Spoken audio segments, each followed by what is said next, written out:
कक्षा 10 विषय हिंदी व्याकरण में पद परिचय का रिवीजन करना है।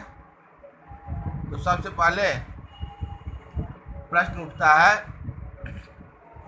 पद किसे कहते हैं? तो वाक्य में प्रयुक्त शब्द को पद कहते हैं। वाक्य में जब किसी शब्द का प्रयोग, जब किसी शब्द का इस्तेमाल हम वाक्य में कर देते हैं तो वह शब्द नहीं पद कहलाता है। और पद का व्याकरणिक परिचय देना पद परिचय कहलाता है।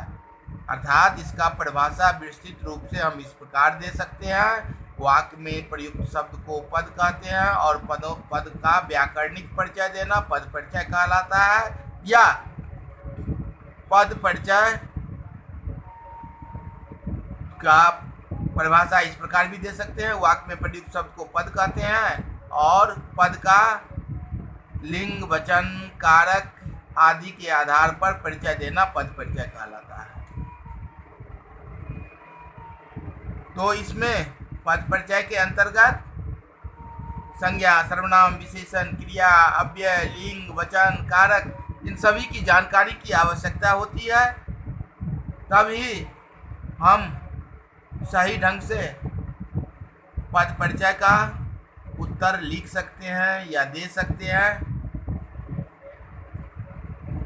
जैसे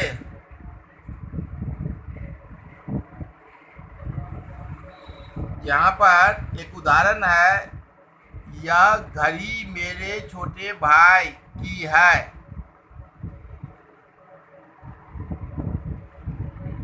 ऊपर में इसमें प्रश्न पूछा जाता है इस प्रकार की, रेखांकित शब्दों का पद परिचय लिखे। और नीचे के उदाहरण में रेखांकित अर्थात अंडरलाइन कर दिया जाता है। तो ऐसे कर देगा, जो यह छोटे रेखांकित हो गया। अब तो निम्नलिखित उदाहरण में रेखांकित शब्दों का पद परिचय लिखे। तो यह क्या है?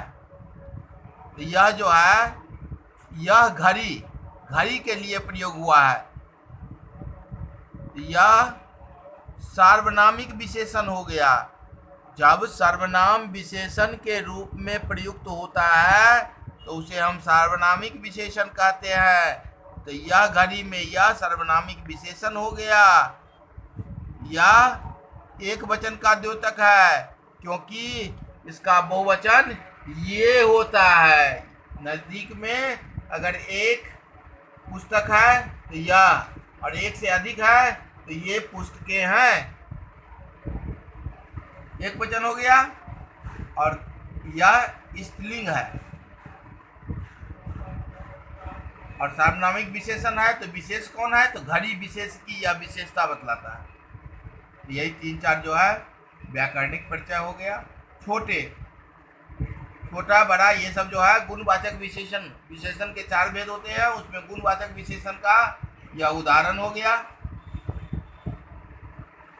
एक वचन हो गया। छोटे भाई है तो पुल्लिंग हो गया। तो यह इसका उदाहरण हुआ। इस प्रकार इसमें संज्ञा, सर्वनाम, विशेषण, क्रिया, अव्यय, लिंग, वचन आदि की जानकारी की आवश्यकता होती है, जिसकी जानकारी हम दे चुके हैं।